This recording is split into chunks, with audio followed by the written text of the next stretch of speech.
The courtroom was filled with a heavy silence, broken only by the quiet shuffling of papers and the occasional murmur from the audience. Despite the sunlight streaming in through the tall windows, the atmosphere felt cold and unwelcoming. The air was thick with tension as everyone awaited the judge's decision.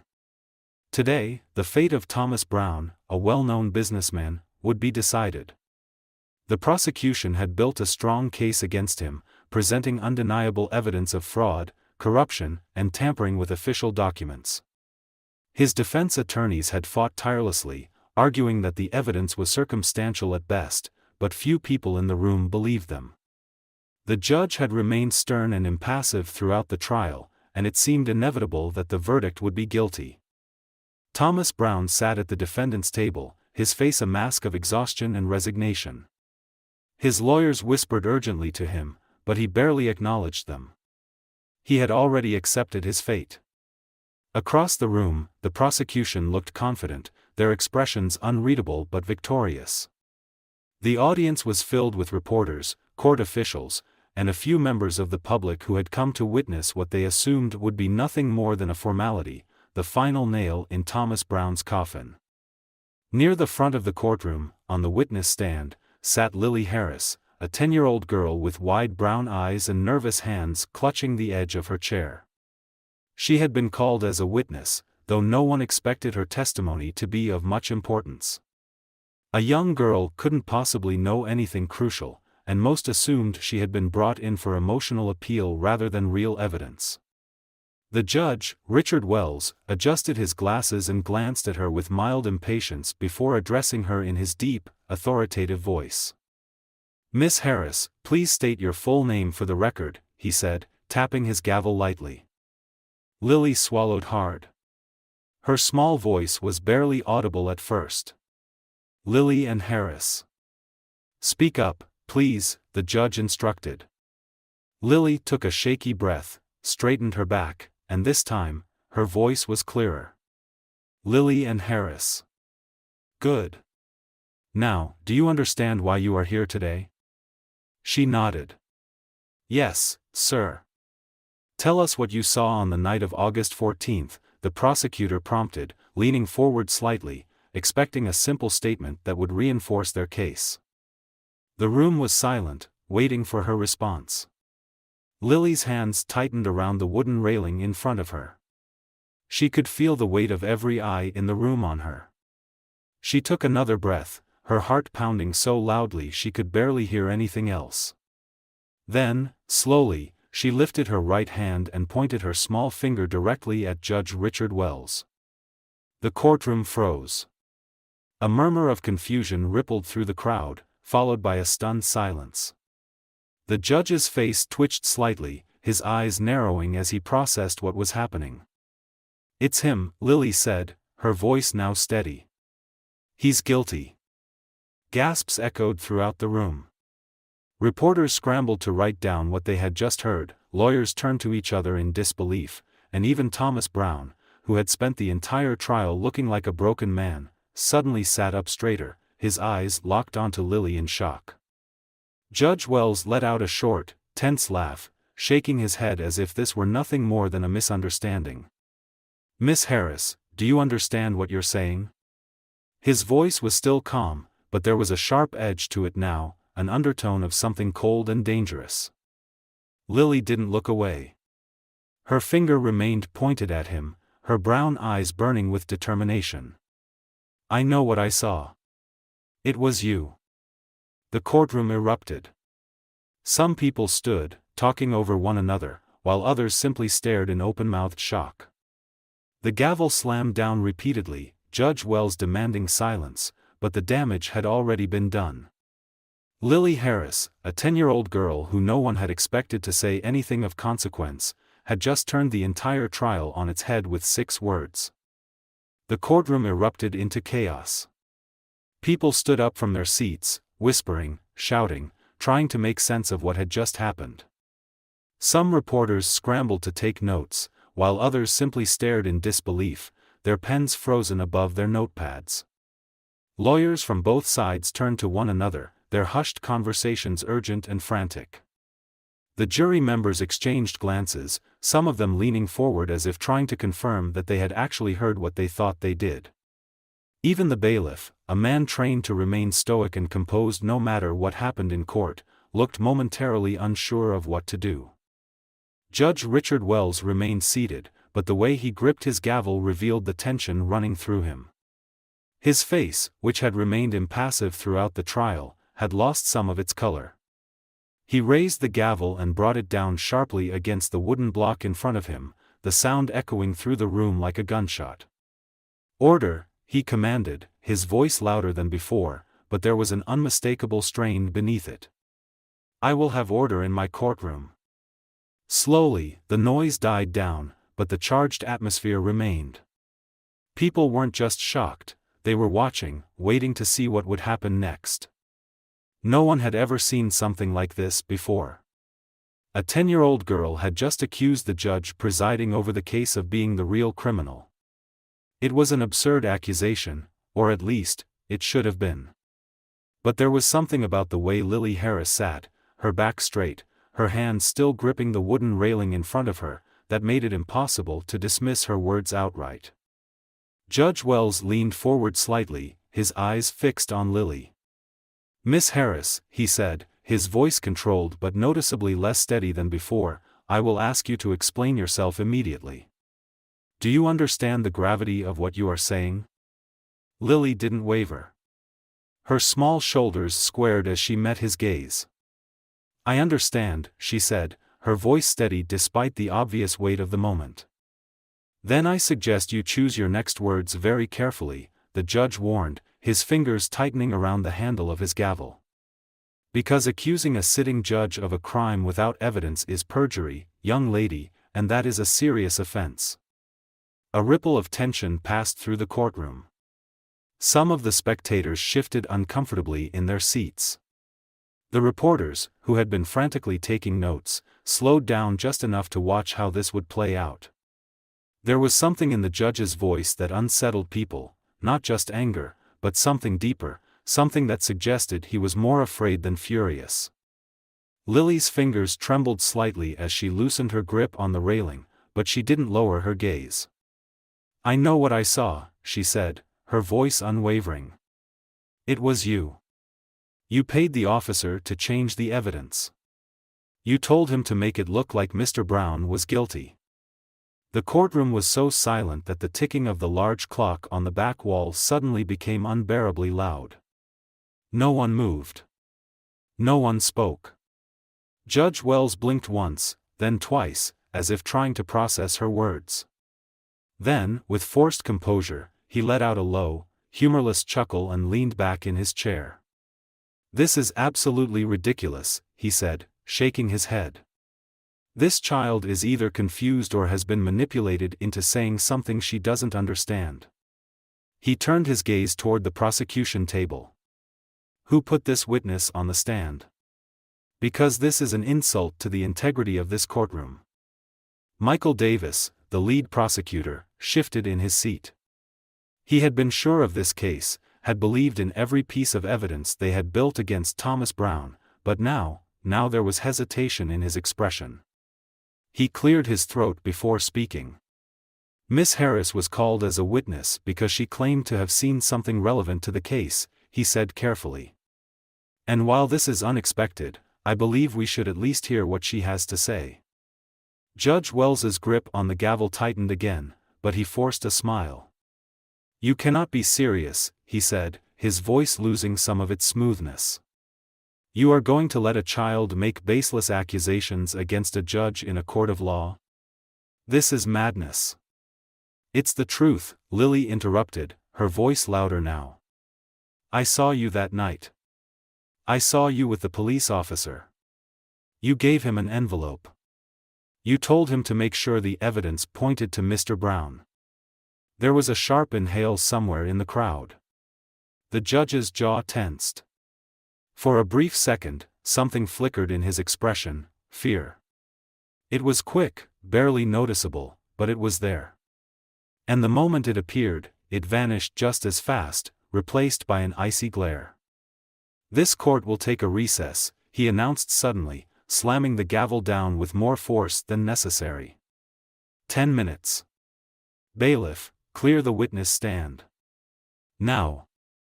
The bailiff hesitated for a fraction of a second, something that did not go unnoticed by the people in the room, but then he stepped forward and gestured for Lily to follow him out. Sarah Harris, Lily's mother, stood up quickly from the spectators section, rushing toward her daughter with worry etched into her face. As Lily climbed down from the witness stand, she glanced back at the judge's bench. He was staring at her, his eyes dark and unreadable. She wasn't sure if it was anger, fear, or something else entirely, but one thing was clear: she had just said something that had shaken him to his core. As she walked past Thomas Brown's table, she caught a glimpse of the man who had been accused of crimes he hadn't committed. His hands were no longer clasped together in hopelessness. He was watching her carefully, the first trace of something resembling hope appearing in his eyes. The courtroom doors swung open, and Lily was led out into the hallway. Behind her, inside the courtroom, people were still whispering, trying to make sense of what had just happened. But she knew one thing for certain: nothing would be the same after today. Lily sat on a stiff wooden bench in the hallway outside the courtroom, her legs dangling above the floor. Her mother, Sarah, knelt in front of her, gripping her hands tightly. There was a tremor in her mother's fingers, a tension in the way she held onto her, as if she were trying to anchor Lily to something solid. Sarah's eyes darted back and forth between her daughter's face and the closed doors of the courtroom, her breath uneven, her chest rising and falling too quickly. "Lily, honey, what did you just do?" Sarah whispered, her voice barely above a breath. Lily swallowed, but her throat was dry. She could still feel the weight of the judge's stare on her, that moment when fear flickered across his face before he regained control. That moment told her everything she needed to know: he wasn't just angry. He was scared. That meant she was right. "I told the truth," Lily said, her voice steadier than she expected. Sarah exhaled sharply and shook her head. "Baby, do you realize what this means? You just accused a judge, a sitting judge, of tampering with evidence. Do you know what they do to people who lie in court?" Lily's stomach twisted, but she kept her gaze on her mother. "I didn't lie," she said firmly. "I saw him that night. I remember everything." Her mother's fingers tightened around hers. "Tell me exactly what you saw," she said, her voice low and urgent. "No details left out." Lily took a deep breath, closing her eyes for a moment, letting herself go back to that night. It had been late, later than she was supposed to be out, but she had lost track of time playing at a friend's house. She had been hurrying home when she heard voices in the alley behind the grocery store near their apartment complex. It wasn't unusual to hear people talking in dark places, but something about the hushed, clipped tones made her stop. She had pressed herself against the brick wall, just barely peeking around the corner. The first thing she saw was a man in a suit, tall and broad-shouldered, standing with his back to her. The street lamp above cast just enough light for her to recognize his posture when she saw him again in court: Judge Wells. She had held her breath as he extended his hand, passing an envelope to the other man, who wore a police uniform. The officer hesitated before taking it, looking around nervously, as if he could feel someone watching. "Make sure it sticks to Brown," the judge had said, his voice quiet but sharp.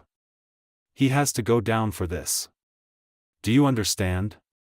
The officer had nodded quickly, stuffing the envelope into his pocket before walking away.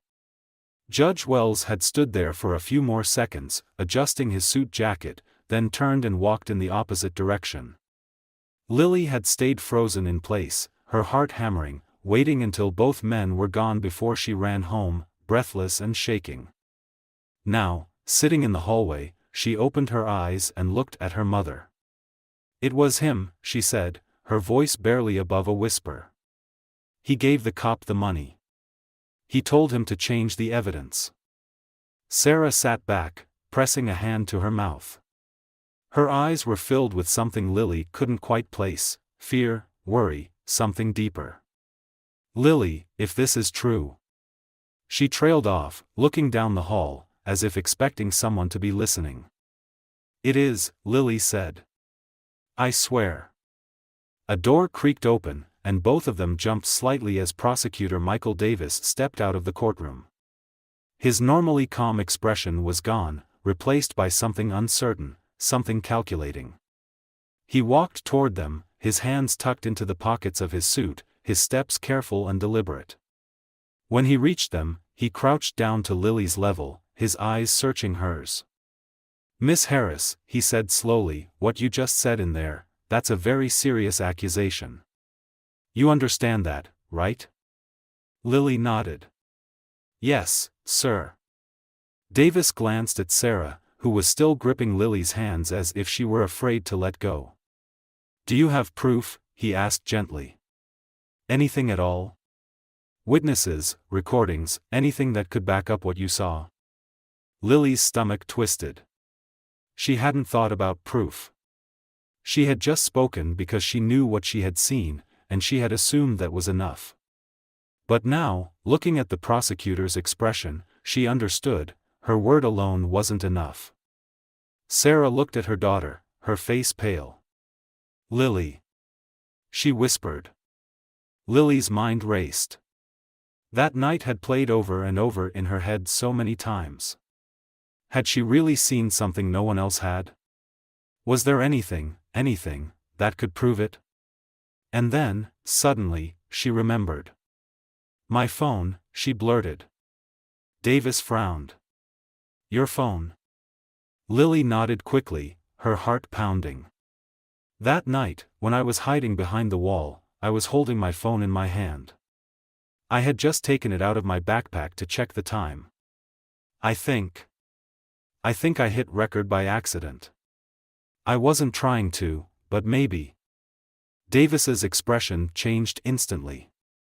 "Do you still have it?" Lily's hands flew to her pockets, but they were empty.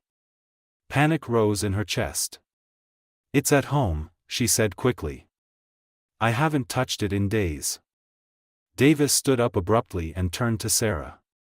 "Mrs. Harris, I need you to take me to your apartment. Now." Sarah hesitated, looking between him and her daughter. "What if it's not there?" she asked, her voice uncertain.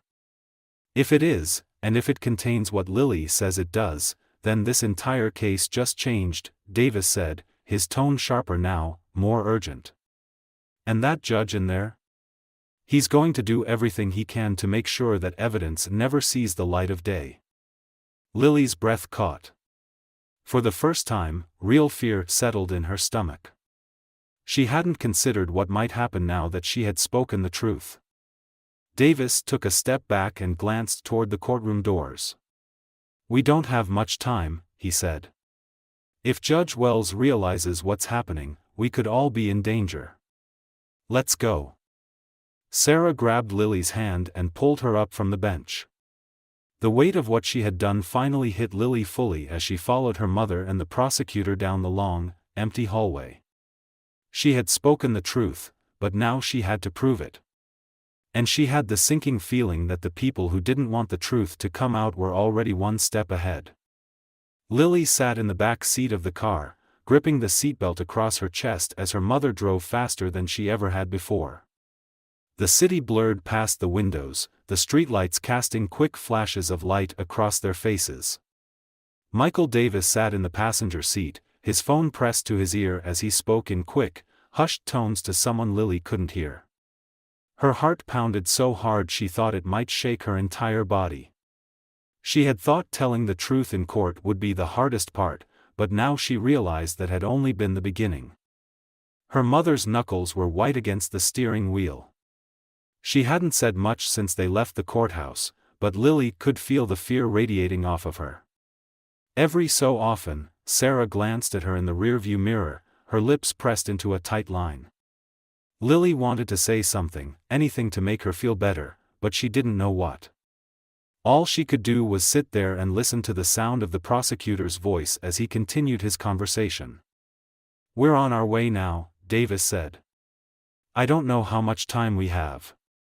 If the judge has people watching, we could already be compromised. He paused, listening. No, I don't think he'll act immediately, he's too smart for that. But he knows something is wrong, and he won't wait long before trying to cover his tracks. Another pause. Yes, I'll let you know as soon as we have it.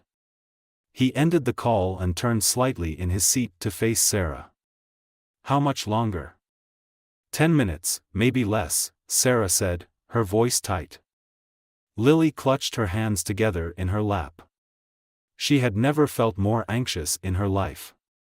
It wasn't just the fear of what might happen if they didn't find her phone, it was the realization that she had put herself, and maybe even her mother, in danger. Judge Wells wasn't just some ordinary man. He was powerful, connected, and desperate to protect himself. That made him dangerous. Davis must have noticed the way she was gripping her hands because he turned to her with a softer expression.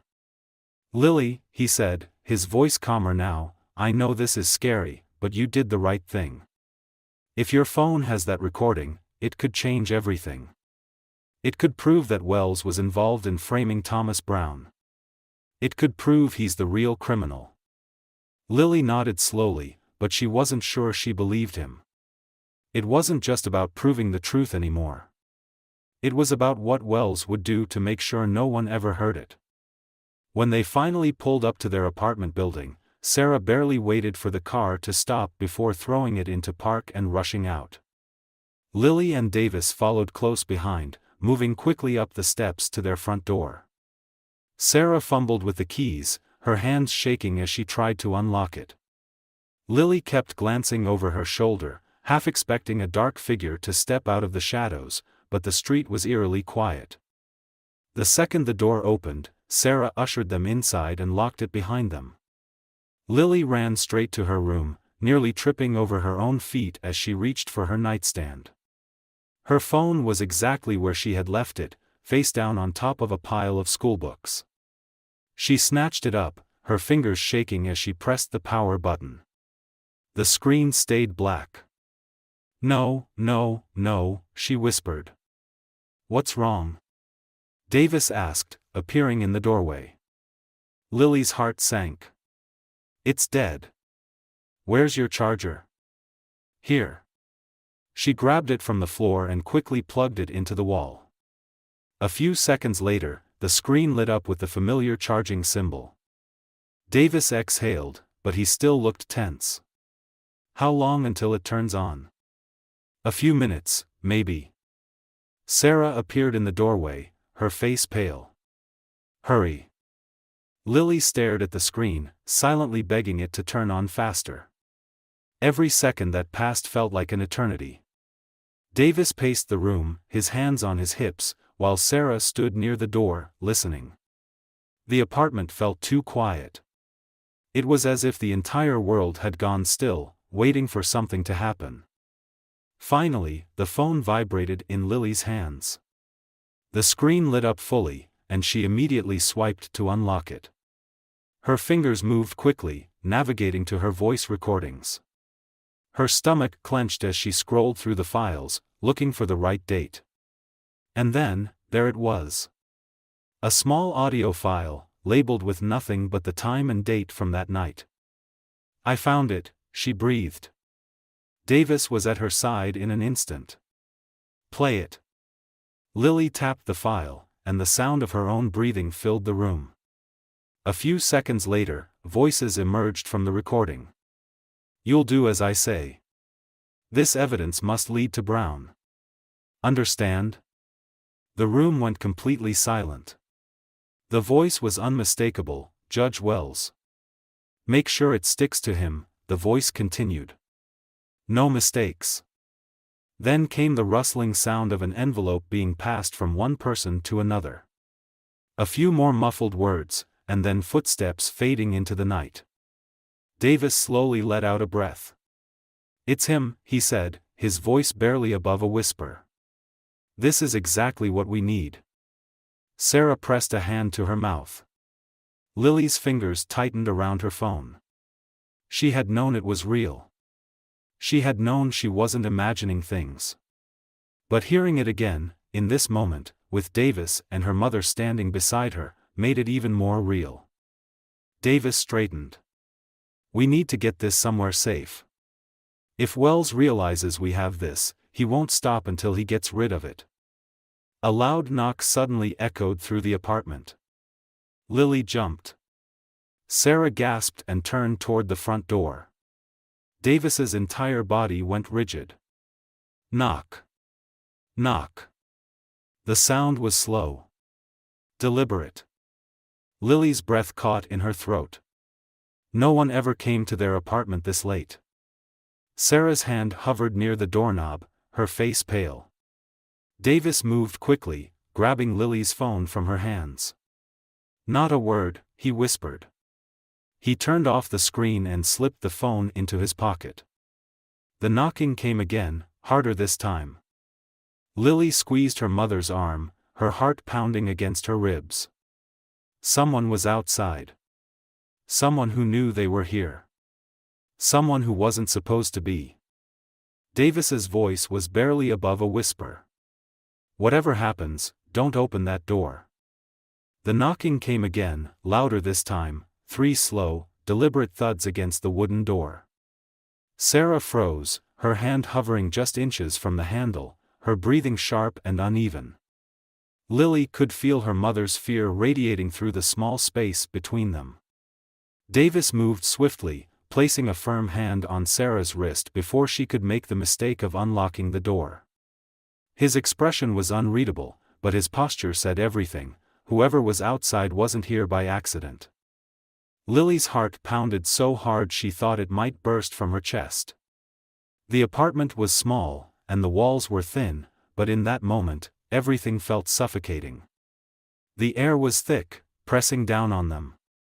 It wasn't just fear, it was certainty. Someone out there knew what they had.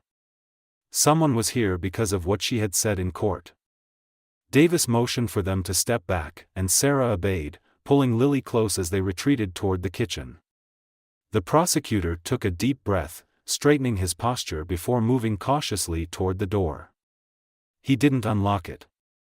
Instead, he leaned forward slightly, peering through the peephole. Lily held her breath, watching his every move, her fingers gripping the fabric of her mother's sleeve. The seconds stretched endlessly as Davis stared through the tiny glass circle. Then, without a word, he stepped back and turned to them, his face grim. "It's a police officer," he said quietly. Sarah let out a sharp breath, her shoulders sagging slightly, but Davis didn't look relieved. "That doesn't mean we open the door," he continued. "Not yet." Lily could see the thoughts racing behind his eyes, calculations forming as he tried to decide what to do next. She wanted to trust the police. She wanted to believe that if an officer was outside, it meant they were safe. But something about the way Davis was acting told her that wasn't true. The knock came again, this time accompanied by a voice. "Miss Harris, this is Officer Reynolds with the Metropolitan Police Department. We need to speak with you." Sarah tensed. Davis didn't move. "Miss Harris," the voice continued. "I understand you and your daughter left the courthouse in a hurry today. We've been asked to make sure everything is all right." Lily glanced up at her mother. Sarah's face was tight with uncertainty, her fingers still gripping Lily's shoulder. Davis exhaled slowly, then stepped closer to the door. "We're fine, Officer Reynolds," he said, his voice controlled. "Thank you for checking in." There was a long pause. "Sir, I need you to open the door," the officer said. "We have some follow-up questions about today's testimony." Davis's expression darkened. "Anything you need to ask can be done in the morning," he said firmly. "It's late. My client and her daughter are trying to rest." Another pause. Then the voice took on a different tone, less patient now. "Mr. Davis," the officer said, "I'm sure you understand that we can't just leave without speaking with Miss Harris. I need to confirm that everything is in order." Lily felt her mother's grip tighten. Davis took another step back from the door, shaking his head slightly. "That's not a request," he murmured, more to himself than to them. Then came the sound that made Lily's blood turn to ice, the metallic clink of a key sliding into the lock. Sarah gasped, pulling Lily behind her as Davis moved quickly, reaching into his suit jacket and pulling out his phone. He hit a number and pressed it to his ear. "Somebody gave them a key," he muttered, his voice low. The lock clicked. The doorknob turned. Without hesitation, Davis grabbed Lily and Sarah by the arms and pulled them back toward the hallway. "Go. Now," he ordered, his voice sharp but controlled. "Lily, take your phone. We need to get out of here." Lily barely had time to snatch the device from the counter before Davis ushered them toward the back door of the apartment. Sarah's breathing was fast and unsteady, her hands shaking as she fumbled with the sliding lock on the glass door that led to the small fire escape. Behind them, the front door creaked open. "Miss Harris," the officer's voice was softer now, almost coaxing. "There's no need to be afraid. We just want to talk." Lily's hands were clammy as she held onto her mother's arm. Sarah finally wrenched the lock free, shoving the door open and stepping out onto the metal fire escape. Davis turned back for one last glance, his jaw clenched. Then he followed, closing the door silently behind him. The fire escape felt unsteady beneath their feet, the old metal groaning under their weight. The alley behind the apartment was dark, only dimly illuminated by the orange glow of a street lamp at the far end. The wind was cold against Lily's skin, but she didn't care. The only thing that mattered now was getting as far away as possible. Sarah hesitated at the edge of the stairs, glancing back toward their apartment window. The curtains billowed slightly where the door had been left open. Someone was inside now. Davis didn't wait. He moved ahead of them, carefully but quickly descending the stairs. Sarah and Lily followed, their steps hurried and uneven. By the time they reached the alley, Davis had already pulled his phone out again, speaking rapidly into the receiver. "We're compromised," he said, his breath coming fast. "They had a key. Somebody inside the department is working with him." He listened for a second, then nodded. "No, we're clear for now. We need an extraction point." "Where?" Lily's hands shook as she clutched her phone. She couldn't believe this was happening. Sarah pulled her close, wrapping an arm around her shoulder. "It's going to be okay," she whispered, but her voice didn't sound certain. Davis ended the call and turned to them. "We need to move," he said. "I have a safe house we can use. But we can't go to the police. Not yet." Sarah swallowed hard. "Who can we trust?" Davis hesitated, then looked at Lily. "Right now," he said quietly. "Only each other."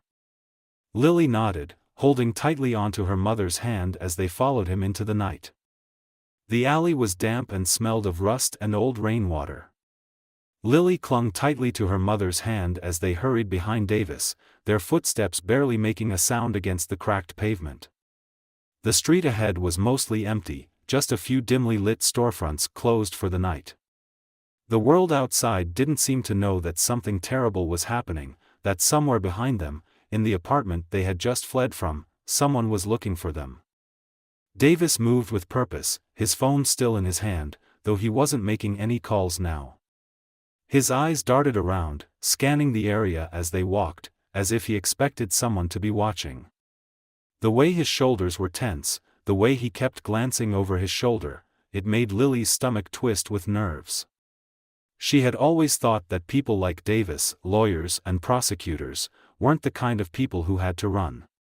But now he was acting like a man who knew exactly what it meant to be hunted. Sarah's grip on Lily's hand was tight, almost too tight, but Lily didn't complain. She needed it. It was the only thing grounding her. Her mother's breath was uneven, and Lily knew she was scared, maybe even more scared than she was. But she wasn't crying. She wasn't panicking. She was moving forward. That meant Lily had to, too. Davis suddenly stopped at the edge of the alley and turned to them, lowering his voice. "We need a car." Sarah nodded quickly. "Mine is parked a block away." He shook his head. "Too risky. They could already be watching it. We need something untraceable." Lily swallowed hard, her fingers tightening around her phone in her pocket. The recording was still there, safely tucked away, but she had never felt less safe holding it. She thought back to the moment she had played it, the second the judge's voice had filled her room. At the time, she had felt relief. Now, she realized that proof wasn't always protection. Sometimes, it made you a target. Sarah's voice pulled her back to the present. "Do you have a plan?" Davis exhaled, glancing around the empty street. "We get to a safe house first," he said. "Somewhere we can regroup, figure out the next move." Sarah hesitated. "And then?" "We go public," he said. "We release the recording. We make sure it's out there before Wells has a chance to cover his tracks." Lily's stomach twisted. That made sense, didn't it? If everyone knew the truth, Wells wouldn't be able to hide anymore. But something still didn't feel right. "What if he tries to stop us?" she asked quietly. Davis looked at her, his face serious. "He already is." A sound echoed from the alley behind them. A door slamming shut. A voice, too far away to make out, but enough to send a chill down Lily's spine. Davis's expression hardened. "Move." They took off, their pace faster now, staying close to the buildings, avoiding the streetlights. The city, once familiar, now felt like a maze full of invisible threats. Every car that passed, every shadow that stretched too far across the sidewalk, felt like it could be someone coming for them. Davis led them toward a side street, where an old sedan was parked along the curb. He reached into his pocket and pulled out a set of keys. Sarah hesitated for only a second before opening the back door and ushering Lily inside. The seat smelled like old leather, and the air was stale, but Lily barely noticed. She scooted close to her mother as Davis got behind the wheel and started the engine. The car rumbled to life, but he didn't pull away immediately. Instead, he watched the rearview mirror, his hands gripping the steering wheel tightly. Lily turned her head, following his gaze. At first, she didn't see anything. Just an empty sidewalk, the alley fading into darkness behind them. But then, a figure appeared, stepping out from the shadows. A man in a suit, his posture stiff, his face unreadable in the dim light. "Wells." Sarah inhaled sharply, her fingers gripping Lily's arm. Davis didn't speak. He didn't move. He just watched as Wells took a slow step forward, his hands in his pockets, his expression calm. Lily's heartbeat thundered in her ears. He knew. He knew where they were. Then, Wells did something that sent ice through her veins. He smiled. Davis cursed under his breath and slammed the car into drive. The tires screeched against the pavement as they pulled away from the curb, the engine roaring as they sped down the street. Lily twisted in her seat, watching as Wells remained standing there, unmoving, his gaze following them as they disappeared into the night. Sarah's hands were shaking. "He knows, doesn't he?" Davis's jaw was tight. "He knew before we even left the courthouse." Lily turned forward, gripping her phone so tightly her fingers ached. "Then what do we do now?" Davis didn't answer right away. He just kept driving, his eyes scanning the road ahead. When he finally spoke, his voice was low, controlled. "Now," he said, "we make sure he never gets the chance to silence you." The city blurred past the car windows, streaks of neon and streetlights flashing in quick succession. The roads were mostly empty at this hour, but that didn't make Lily feel any safer. If anything, the silence outside only made the tension inside the car worse. Her mother sat stiffly beside her, her hands gripping her knees as if holding herself together. Davis kept his eyes on the road, his jaw tight, his fingers gripping the steering wheel just a little too hard. Lily had never felt this kind of fear before. It wasn't like being scared of the dark or of monsters in movies. This was real. This was the kind of fear that pressed down on her chest, making it hard to breathe. The kind of fear that whispered in her ear that no matter how fast they drove, no matter how far they ran, someone was still behind them, waiting, watching. Davis took a sharp turn onto a smaller road, the tires skidding slightly on the wet pavement. The sudden movement jolted Lily against her seatbelt, and she gripped the strap tightly. Her mother turned toward the prosecutor, her voice low but urgent. "Where are we going?" "A safe house," Davis said without looking away from the road. "It's off the grid. No official records, no connections to my office. It's the only place we can regroup without Wells knowing where we are." Lily shifted uncomfortably. What if he already knows? Davis's fingers tightened on the wheel. "Then we'll deal with that when we have to." The way he said it made her stomach twist. He was scared too, even if he was trying to hide it. They drove in silence for another 10 minutes, the city fading into more industrial streets, empty warehouses, and closed businesses lining the road. Davis finally pulled onto a narrow side street and stopped in front of a small, run-down building with boarded-up windows. It didn't look like much of a safe house. It barely looked like a house at all. "This is it?" Sarah asked, glancing uneasily at the darkened building. Davis turned off the engine and pulled the keys from the ignition. "It doesn't have to look like much. That's the point." He stepped out of the car, quickly scanning the street before motioning for them to follow. Sarah opened her door first, hesitating just long enough to grip Lily's hand before stepping onto the pavement. Lily's shoes crunched against the gravel as she climbed out, her phone still clutched tightly in her other hand. Davis led them toward the side entrance, fumbling with a set of keys. He pushed the heavy metal door open and ushered them inside before closing it behind them and locking it twice. The air inside was musty, the faint smell of old wood and dust lingering. The room they stepped into was small, with bare walls and a single couch pushed against one side. A dim overhead light buzzed above them, flickering slightly. Lily shivered and wrapped her arms around herself. The silence in the room felt different from the silence outside. It was heavier, thicker, like the walls themselves were holding their breath. Davis moved toward a desk against the far wall and pulled open a drawer, grabbing an old laptop and placing it in the center of the table. He turned to Lily. "We need to make copies of the recording. Now." Lily nodded quickly, stepping forward and handing him her phone. As soon as he had it, he connected it to the laptop with a cable and began transferring the file.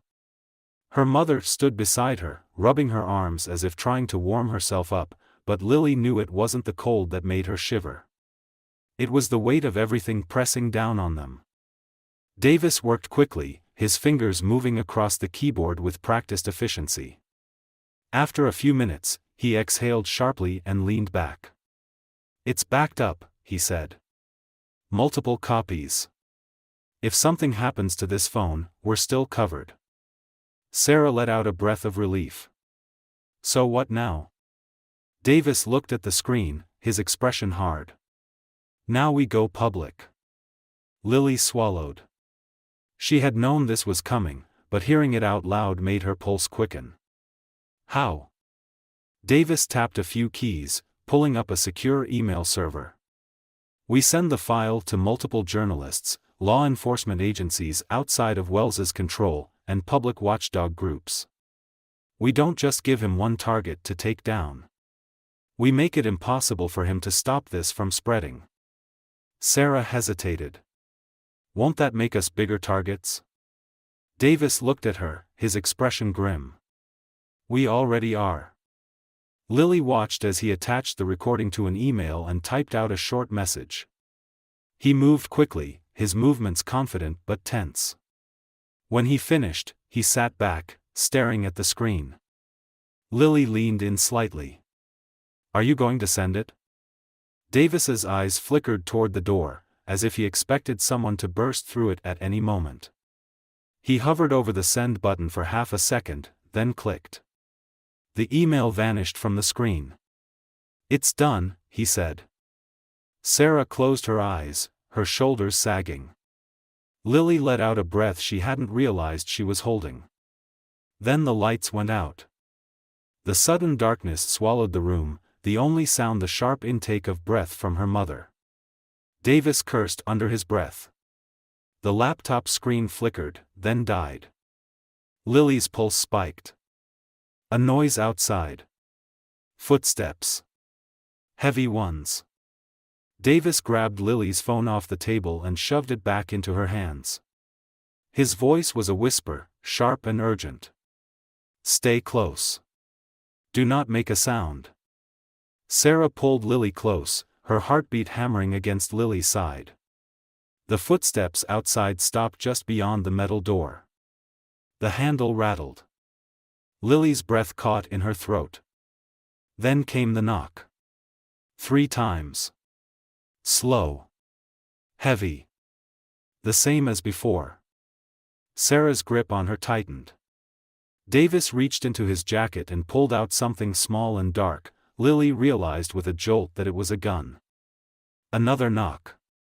Lily squeezed her eyes shut. She had told the truth. She had done the right thing. So why did it feel like the nightmare was just beginning? The metal door rattled again, this time harder, as if whoever was on the other side was done waiting. The footsteps that had once been measured and slow now shifted, the sound of boots scraping against pavement. Lily's fingers dug into the fabric of her mother's sweater as Sarah held her close, her breathing uneven. The room was completely dark except for the faint glow of the laptop, which had briefly flickered back to life before shutting off again. Davis stood near the doorway, his back against the wall, his grip tight around the gun in his hand. His eyes were locked on the door, his expression unreadable, but Lily could feel the tension radiating off him. Then came a voice. Mr. Davis, we know you're in there. The words were calm, almost casual, but there was something beneath them, something cold. Davis didn't respond. A pause. Then, you have something that belongs to us. Sarah's arms tightened around Lily. Davis exhaled slowly, barely a sound. He tilted his head slightly toward them, his voice so low it was almost lost in the silence. Stay behind me. Lily didn't move. Her heart was pounding so loudly she was afraid they would hear it through the door. The voice outside continued, still eerily calm. We can make this easy. No one needs to get hurt. Just open the door, hand over the phone, and we walk away. Davis finally spoke, his tone controlled but sharp.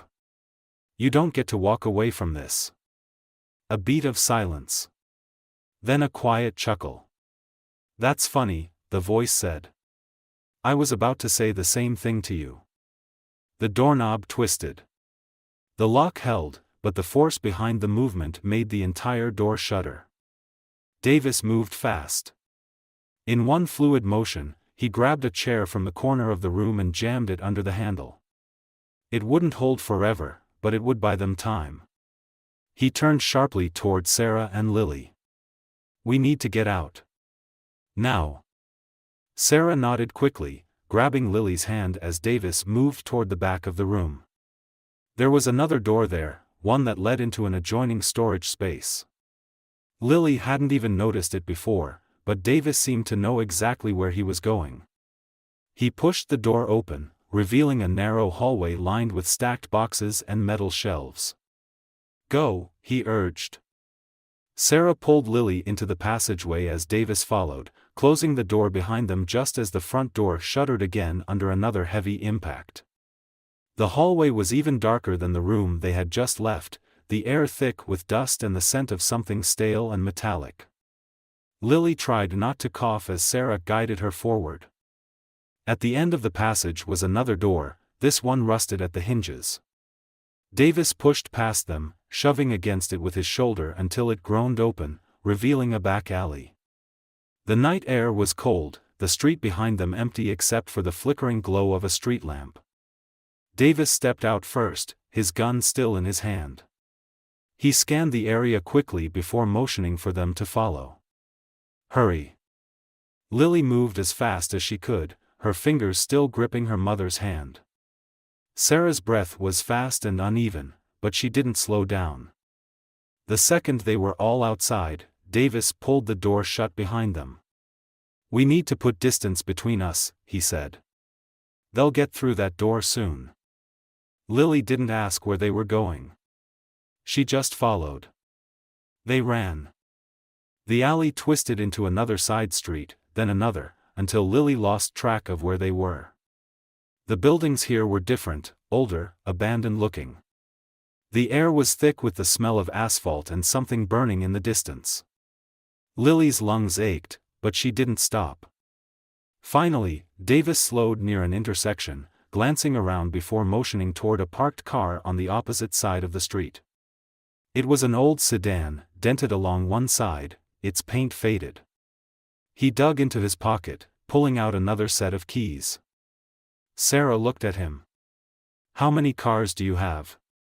Davis didn't answer. He just unlocked the door and gestured for them to get in. Lily climbed into the back, Sarah sliding in beside her. Davis got behind the wheel, starting the engine. It rumbled to life with a rough, uneven hum, but it moved, and that was all that mattered. He pulled onto the road, driving fast but not reckless, his eyes flicking to the rearview mirror every few seconds. Lily twisted in her seat, watching the street behind them. No one followed. Not yet. Sarah turned toward Davis, her voice still breathless. "Where are we going?" "The police," Davis said. Sarah's face tensed. "You just said we couldn't trust them." "We can't," Davis said. "Not the local ones. But the FBI is a different story. The file's already been sent out. They have it now. That means Wells knows he's running out of time. He's going to panic. And when men like him panic, they make mistakes." Lily tightened her grip on her phone.